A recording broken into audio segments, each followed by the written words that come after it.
TCL physics को subscribe करें, video को लाइक करें, बेल आइकन को प्रेस करें। Thank you. हेलो दोस्तों, welcome back.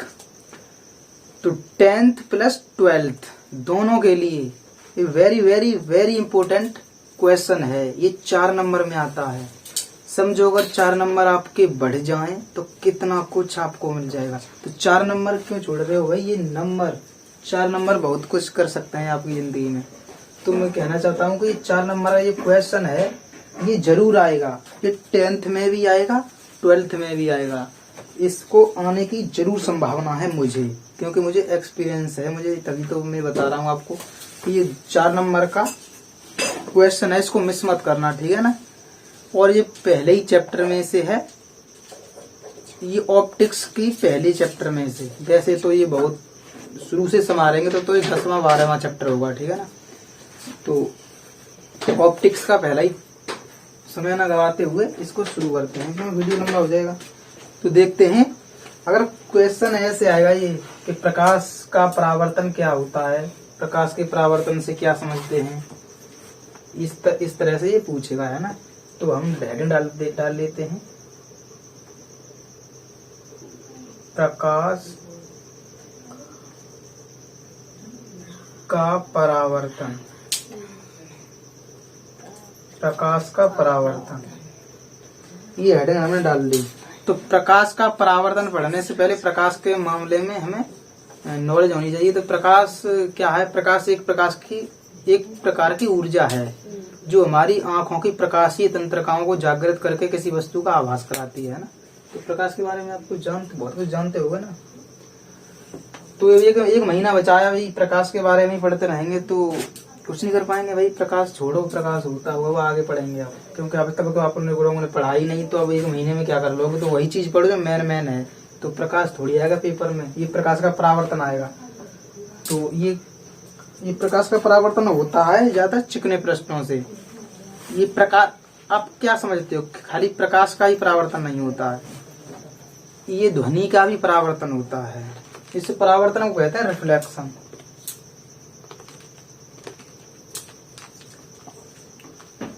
Reflection of light, light का ही तो हो रहा है। तो प्रकाश का परावर्तन देखिए 4 नंबर में कुछ इस प्रकार से आता है ये, क्योंकि इसके 2 नियम होते हैं। तो एक नंबर के 2 नियम, तो 2 नंबर हो गए।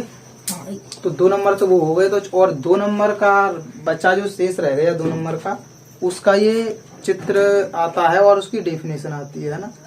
तो कुल मिला के 4 नंबर का ये हो जाता है। तो देखते हैं। तो जैसे कि मैं जो बना रहा हूँ चित्र, वैसे ही आपको बना लेना है ना।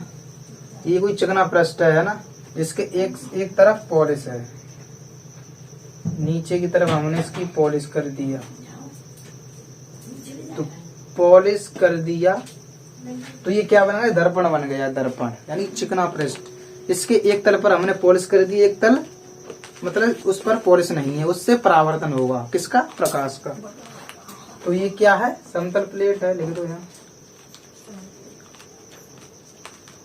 समतल प्लेट। समतल कांच की प्लेट है ना। तो यहाँ पे एक लंब डाला जाता है ना, उससे ही तो ज्ञात होता है कि किरण कहाँ जा रही है ना। तो जब भी प्रकाश की किरण आती है, यानी प्रकाश किरण कहाँ से आती है ये आपको कहाँ होता, कैसे होता है? ये तो अनंत से आ रही है, मान लो इन्फिनिटी से आ रही है ना। तो ये कोई प्रकाश की किरण ये आई, ये पड़ी इसके समतल पृष्ठ के इस बिंदु पर, है ना। तो जब इस पर पड़ी तो टकराकर पुनः उसी माध्यम में और उतने ही एंगल से वापस भी लौट गई। जितने एंगल से ये आई थी उतने ही एंगल से ये वापस भी चली गई। मैंने कुछ ज्यादा पढ़ाई कर दी। जितने एंगल से आई थी उतने ही एंगल से वापस चली गई। बराबर ही है। हाँ, थोड़ा 19-20 होगा, लेकिन आप लोग ये मान के चलना ये दोनों बराबर है ना। तो इसको आने वाली जो किरण है ना, इसको बोलते हैं आपतित किरण। आपतित किरण, ठीक है। और ये निर्गत किरण होती जाने वाली उसको कहते हैं परावर्तित किरण। परावर्तित किरण। और जो आने वाली किरण और ये अभिलंब है ना, ये मैंने बताया नहीं है आपको, ये क्या है, एन और एम, ये अभिलंब है।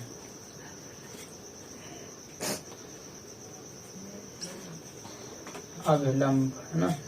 और अभिलंब और आपतित किरण के बीच में जो एंगल बन रहा है ना, ये आई होता है, आई से प्रदर्शित करते हैं, यानी कि आपतन कोण होता है। यहाँ लिख देते हैं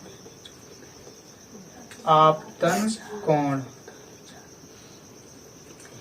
और जो निर्गत किरण के बीच में ये जो एंगल होता है ना, ये आर, स्मॉल आर से प्रदर्शित करते हैं, इसको कहते हैं परावर्तन कोण।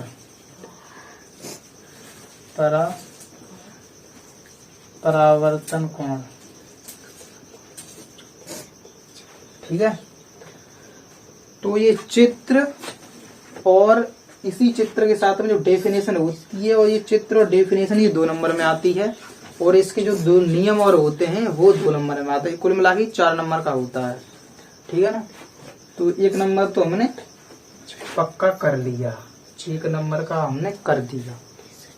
तो ये चित्र आप लोगों को समझ लेना है, ये बना लेना है, समझ लेना। ये कोई समतल प्लेट होती है, उस पर जब कोई प्रकाश की किरण अनंत से आती है, जब उसमें पड़ती है तो उतने ही एंगल से जो आती है उतने ही एंगल से वापस चली जाती है उसी माध्यम में।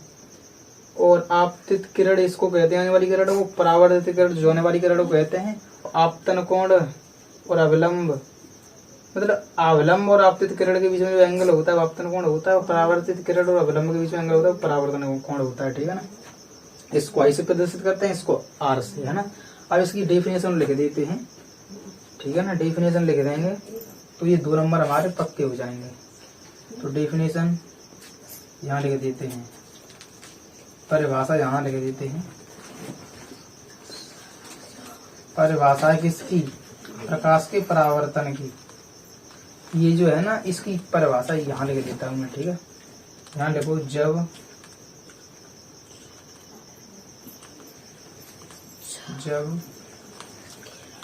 कोई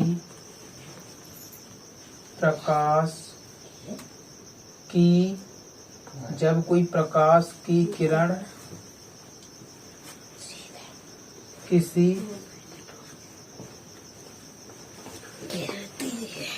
चिकने पृष्ठ पर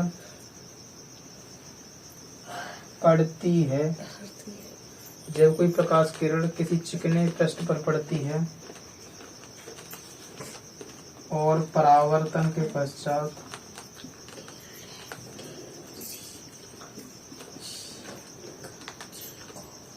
पुनः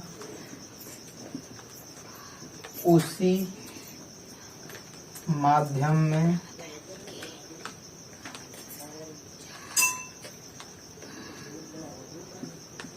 लौट आती है तो इस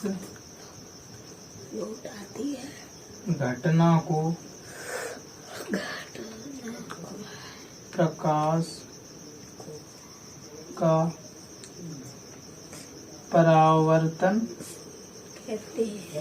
कहते हैं। ठीक है, ये हमने 1 नंबर ये क्लियर कर दिया। 1 नंबर ये आपका क्लियर हो गया। 1 नंबर ये हो गया, 1 नंबर ये हो गया। 1 नंबर का ये चित्र आता है, 1 नंबर की परिभाषा आती है, तो 2 नंबर आपके पक्के हो गए। अब 2 नंबर और आपको चाहिए, है ना, वो अभी देते हैं। 2 नंबर तो हमने आपको दे दिए, और 2 नंबर शेष रह गए, उनको भी अभी देते हैं। यहाँ दे देते हैं, ठीक है ना। यहाँ लिख देते हैं परावर्तन के नियम। परावर्तन के नियम, ठीक है। पहला नियम डाल लो यहाँ। पहला नियम क्या कहता है?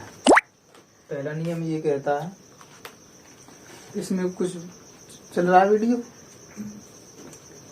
तो पहला नियम कहता है कि आपतित किरण और परावर्तित किरण और अविलंब एक ही तल में होते हैं। आपतित किरण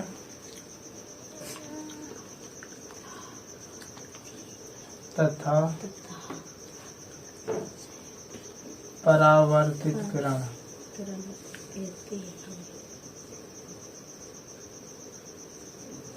और अभिलंब